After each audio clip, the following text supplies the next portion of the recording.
3 weeks ago, you won your third uh, U.S. Open men's double title. Can you talk a little bit about that?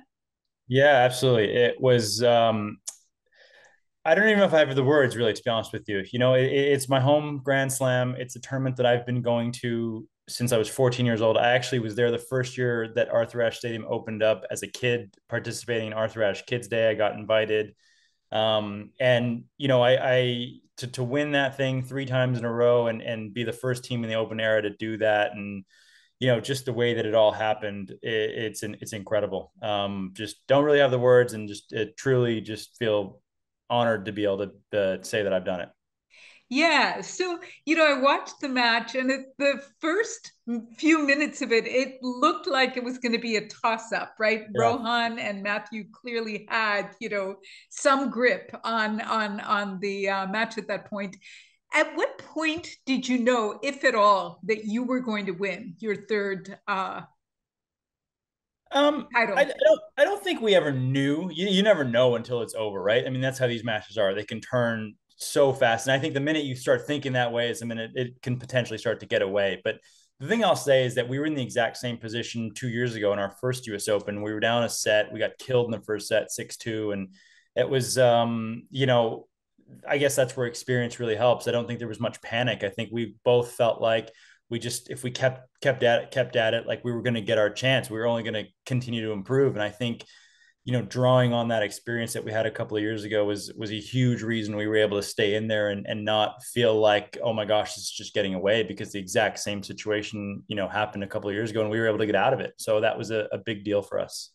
Yeah, absolutely. So you've played with Joe Salisbury through Mm-hmm. three of these, and other matches as well. What makes you guys such a good pair? Can you characterize your relationship on the court?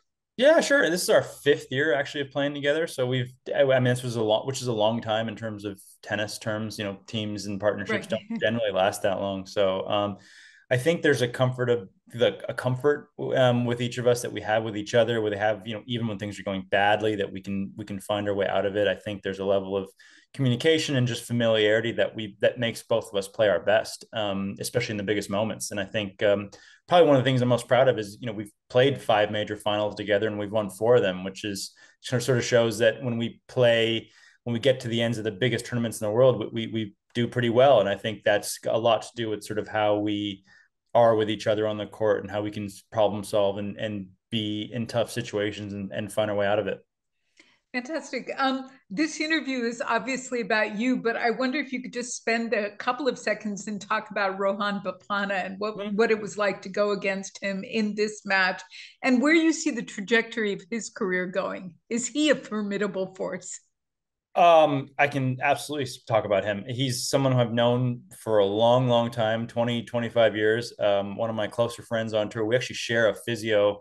So we've done that for the last, I don't know, better part of 5, 7 years. Look, if you were to tell me 2 years ago that he was going to be in a Grand Slam final and be in the top 10 in the world, I would have said, it's tough. He's a little older. And I think the fact that he's been able to keep going and play at such a high level and actually have one of his best seasons on tour at this point just shows you, like, what kind of guy he is, what kind of perseverance he has, and what kind of resilience he has.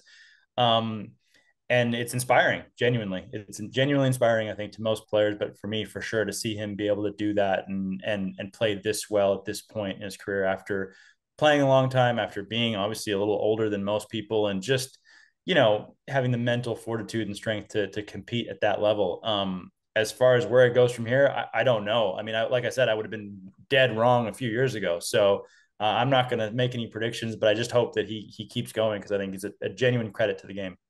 Yeah, absolutely. We last spoke in 2016 when you had played in the Olympics with Serena Williams. Yeah. Have you played with her again? And what's It was with Venus Williams, Venus actually. Williams? I'm Yeah. so sorry. Thank No, you I for haven't. I correcting haven't. me. No, I was really fortunate to play with her. Obviously, she's a legend of the game, and to be on the same side and to kind of compete with somebody of that caliber and that stature was truly special.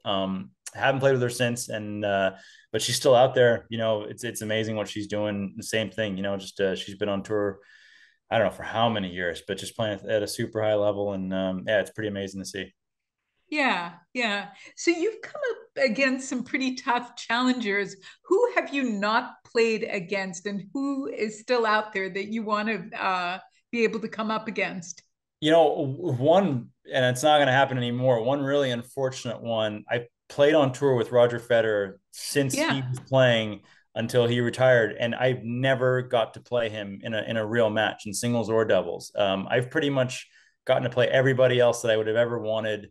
That played at the same time as me, whether it would be in singles and or doubles or both in some cases, and never getting to actually go up against Roger being, the player that he was and all that. It's too bad. I practiced with him a bunch and got to know him a little bit personally, and proud of the fact that I played in his generation, but never playing him was a little regret of mine for sure. Oh, that's too bad. That's Yeah. really too bad. Who has been the most intimidating player that you've come up against? And you know, Hmm. That's a good with question. some measure of dread. Um, I mean, for sure, some of the singles players I've gotten to play Rafa in singles. That was tough. Yeah, But I'll say this in the nicest way. The most intimidating at times were actually Bob and Mike Bryan, and not in a bad way. But I just felt like when you played against them, they had such an energy and they had such a sort of swagger and charisma that you felt like if you didn't match that, it was going to be over in 20 minutes. And it just felt like the energy that they brought not only to matches but to practice and just around was so high all the time that it wasn't an intimidating fact of like how they are as people. It was just more like the energy that they brought. You knew that if you didn't match that, you were going to be in for a long day. And I think it made me so much better as a tennis player to see that and to be against that, and now to kind of learn from them. But that was tough for sure. And I think they will admit they've won a lot of matches just purely because of that. They were able to sort of out out energize their opponents. yeah, absolutely. Yeah. Since we last spoke, we last spoke when you had just gotten married to Yeah. Zainab in Yeah. 2016. How has being married changed how you play on the court, your priorities in life? Not that much, to be honest. That's sort of one of the reasons we decided to wait on kids for the moment, just because this tennis thing is short. It's not forever. And it sort of takes, for me to be at the very top of the game, it takes all of my energy and all of my effort. And so I think it's something we want to do at some point quite soon. But you know, that priority, it's almost, if anything, it's almost just helped. You feel like you have a support system. You feel like you have someone to lean on in tough moments and someone to share great moments with.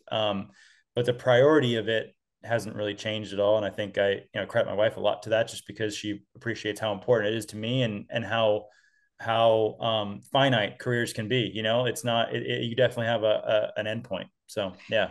And what is that endpoint for you?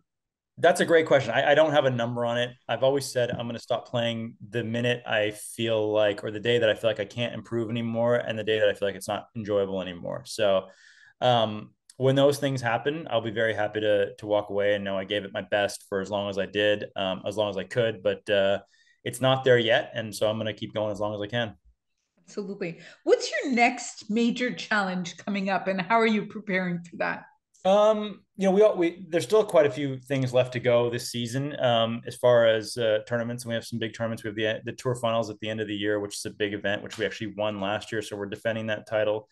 But I would say, looking forward to that or past that, I would say I've not won the French Open or Wimbledon, so I would love to try and give it my best at those. And then next year is the Olympics as well, which will be next summer. So I've always really taken representing my country seriously, and it's been one of the most um, proud things that I've done. And so to try and do that and be as prepared and ready to go for that as possible next summer it's on the horizon, but it's something I'm thinking about for sure. Yeah, absolutely. Again, when we last spoke, you had said that you had been approached to play for India at the Olympics, and you decided that you were going to play for America instead. Could you talk a little bit about that? Why did you decide that you were going to play for America? Yeah, I can't say that I'd really been approached, but it was definitely an option. That was a long, long time ago. I mean, that was, I'm thinking it was maybe 2008 or nine when that was in question. Yeah. But at the end of the day, I grew up in the U.S. I represented the U.S. as a kid. I never had any.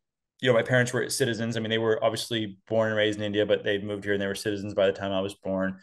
And then, the other thing is to represent India, you have to own an Indian passport, which by their rules says that you have to give up any other passports that you have. So I'd have to give up my American passport, which is my whole family lives in the US now. So that was a tough decision for me at that point. And once I kind of knew that was the rule, it was going to be a tough thing to say, I'm going to give up this portion to represent India, a country that I feel very close to. And believe me, it's very, I'm very invested in it, but I also feel like I'm definitely partially American. So I didn't really feel like giving up that portion was right. Absolutely. Two more questions and then I'll Sure. let you go. No problem. You lost your dad in 2020. Do you still feel his influence when you play? Absolutely. It was actually 2019. It was in April of 2019. He passed away with pancreatic cancer, and if it wasn't for my dad, I wouldn't be playing tennis. He came home from work every day from as long as I can remember, and took me out to the court because it's something I wanted to do, and it sort of became a father son activity for us. And he never made it about being a professional. He never made it about winning. He never made it about money. He made it always about fun. And I honestly think it's one of the reasons I'm still playing today. So I think any success that I have later on is completely attributed to the attitude that he instilled about tennis. It was to be as good as I could get and play until it was not fun anymore. And I think that's the biggest reason I still play. So every day I feel his influence.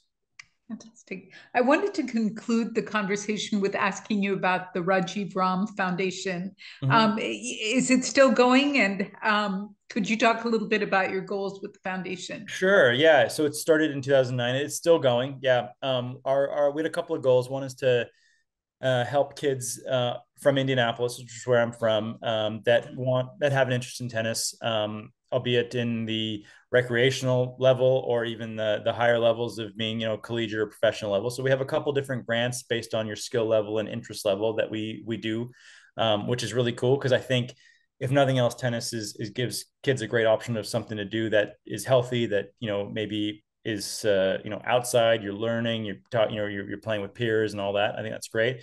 And then another thing is to have a professional tennis event in Indianapolis, which we were able to do last summer. We had a challenger event, so it was a really cool thing. It was our first time doing it, and it brought kind of the tennis community together, which I thought was a really neat thing. And we had some great players. We had Ben Shelton, we had Chris Eubanks, players that gone on to make quarters and semis of Grand Slams, played in our event in our backyard. You could see them up close. And so that's something I'd hope to continue either starting next year or the year after, because I just think it revives the community a little bit. It gives everyone something to look forward to, and brings all of us together to hopefully, then go on and do bigger and better things. So yeah, it's a small organization, but we're proud of what we do, and hopefully we can make our little impact. And the foundation works in underserved communities. Is that right? Yeah, so our grants that we give to players are people that require it financially. That's obviously one of our biggest stipulations is that, kids want to go and play, and tennis is expensive, lessons are expensive, equipment's expensive, court time, all that. So it's for players that can't afford those things, that would want to play tennis. And I think that's something that, obviously it helps if somebody else is helping out with the extreme costs of the sport. Yeah. And how does that change the trajectory of an underserved kid's life, a low income kid's life? I mean, I feel like if tennis is something that a kid really gets passionate about, they will start making better choices everywhere else because of it. Oh, I don't want to do that because I don't want to miss tennis practice, or oh, maybe I want to do something because it'll help my tennis. I don't know. I mean, I always thought that way about myself growing up, is like I maybe some of the things that I was exposed to and choices I could have made that would have been unhealthy, I didn't do because not for any other reason, maybe then I didn't want it to affect my tennis game. Right. And if you expose kids to the sort of the sort of situation where they're able to do that, I feel like maybe their passion would take over.